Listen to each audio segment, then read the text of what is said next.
కాళేశ్వరం వ్యవహారం మరో మలుపు తిరిగింది. కవిత చేసిన వ్యాఖ్యలతో అగ్గి మరింత రాజుకుందని చెప్పాలి.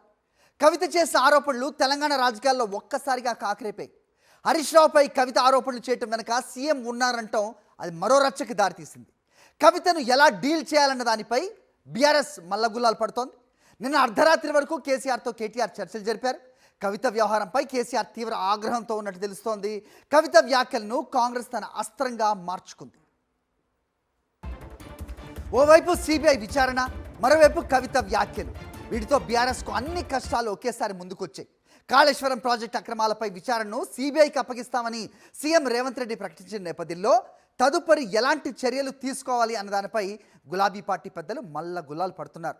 నిన్న BRS working president KTR Erravelli farm హౌస్కి వెళ్ళి కేసీఆర్తో సమావేశమయ్యారు.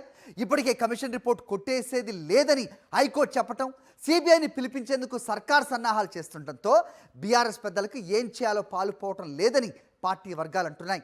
సుప్రీంకోర్టుకి వెళ్ళాలా, ఇంకేమైనా ఆప్షన్స్ ఉన్నాయా అన్న దానిపై లీగల్ టీమ్స్తో పార్టీ అధినేత కేటీఆర్ చర్చలు జరుపుతున్నట్టుగా తెలిసింది. అంతేకాకుండా రాష్ట్ర వ్యాప్తంగా ఆందోళనలు చేపట్టే విషయం కూడా ప్రస్తావనకు వచ్చినట్టుగా తెలుస్తోంది. అనేక చెత్త పనుల వల్ల ఇవాళ కేసీఆర్ గారి పేరు బద్నామయ్యే పరిస్థితి వచ్చింది. అయినా మళ్ళీ వాళ్ళనే మోస్తాం, అయినా మళ్ళీ వాళ్ళనే ముందుకు తీసుకెళ్తామని అనుకుంటే పార్టీ ఎట్లా ముందట్టుకుపోతుంది? ఒక బిడ్డగా నిజంగా నేను బాధపడతా ఉన్నాను. ఇవాళ 5 సంవత్సరాలు ఇరిగేషన్ మంత్రిగా చేసినటువంటి హరీష్ రావు గారిది మేజర్ పాత్ర లేదా దీంట్లో? అందుకే కదా కేసీఆర్ గారు వారిని సెకండ్ టర్మ్లో తప్పించిండ్రు.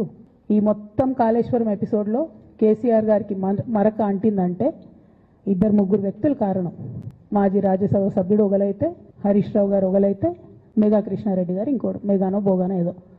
ఈ పెద్ద పెద్ద కాంట్రాక్టర్లు అందరితో కుమ్మక్కై కేసీఆర్ గారు ప్రజల కోసం ఆలోచన చేస్తే, నీళ్ళ కోసం ఆలోచన చేస్తే, వీళ్ళు సొంత వనరుల కోసం, డెవలప్మెంట్ కోసం, ఆస్తులు పెంచుకోవడం కోసం ఆలోచన చేసి రైట్. రాజ్యసభ సభ్యులు సంతోష్ అలాగే హరీష్ రావు పేర్లను ప్రధానంగా ప్రస్తావించడం ప్రస్తుతం బీఆర్ఎస్లో ప్రకంపనలకు దారితీసింది. ఇక బీఆర్ఎస్ కాంగ్రెస్ల మధ్య రగులుకున్న ఈ కాళేశ్వరం చిచ్చులో మరింత ఆజ్యం పోస్తున్న కవిత వ్యాఖ్యలపై ఇరు పార్టీల నేతల అభిప్రాయాలు వ్యక్తం చేస్తున్నారు. బీఆర్ఎస్ నాయకులు కవితపై ఆగ్రహం వ్యక్తం చేస్తున్నారు. ఆమెను సోషల్ మీడియాలో అన్ఫాలో కూడా చేస్తున్నారు. కాంగ్రెస్ నాయకులు మాత్రం కవిత వ్యాఖ్యలను సపోర్ట్ చేస్తున్నారు. కాళేశ్వరం అవకతవకలపై కవిత ఓపెన్గా మాట్లాడుతున్నారని, ఆమె మాటల్లో అవినీతి చేసిందెవరో తెలిసిపోతుందని అన్నారు ఎంపీ ధర్మపురి అరవింద్. సిబిఐ అధికారులు ముందుగా ఎమ్మెల్సీ కవితను అదుపులోకి తీసుకుని విచారిస్తే అవినీతి మొత్తం బట్టబయలైపోతుందన్నారు. కాళేశ్వరంలో అవినీతి జరిగిందని కవిత ఒప్పుకున్నారని వ్యాఖ్యానించారు కాంగ్రెస్ ఎమ్మెల్సీ అద్దంకి దయాకర్. కాళేశ్వరం కథలో హరీష్, సంతోష్ పాత్ర ఉందని కవిత కన్ఫర్మ్ చేసిందన్నారు.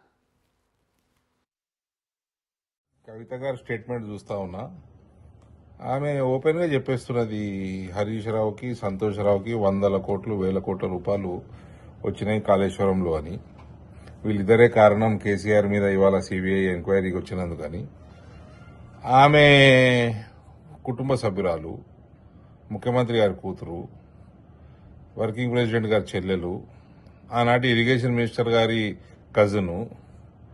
ఆమె అంత పెద్ద మాటలు చెప్తుంటే, అంత ఓపెన్గా ఆమెకు తెలిసినట్టు మాట్లాడినప్పుడు రేపు సిబిఐ టేకప్ చేయగానే ఇన్వెస్టిగేషన్ ఫస్ట్ కవిత గారిని పిలుచుకోవాలండి. ఫస్ట్ కవిత గారిని పిలుచుకుంటే ఈజీ అయిపోతుంది, టాస్క్ ఈజీ అవుతుంది.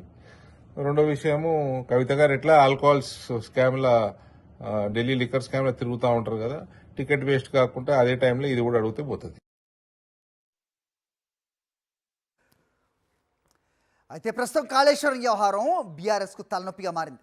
ఓ పక్క కాంగ్రెస్ ప్రభుత్వాన్ని, సీఎం రేవంత్ రెడ్డిని ఎదుర్కోలేక ఇబ్బందులు పడుతున్న కేటీఆర్, హరీష్ రావులకు మరోపక్క కవిత వ్యవహారం తల బొప్పి కట్టేలా తయారైంది.